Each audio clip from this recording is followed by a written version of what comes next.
Hello everyone. In today's video, I'm going to show you exactly how to change the Wi-Fi network on your Aura frame in 2026.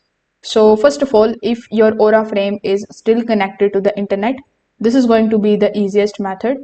So on the frame, you just have to tap the screen to open the menu. Then simply go to the settings. In your settings, look for the option of Wi-Fi. Then you need to choose your new Wi-Fi network and enter its password.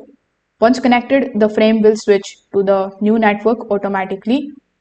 You can also do it via the Aura application on your phone. For that, you need to simply open the Aura application. After that, simply look for the option of frame settings. Inside frame settings, look for the option of Wi-Fi network. When you click on the option of the Wi-Fi network, you just have to simply follow the prompts in order to update the connection. So here you will also see the option of change Wi-Fi network. So you can click on it and then follow further instructions.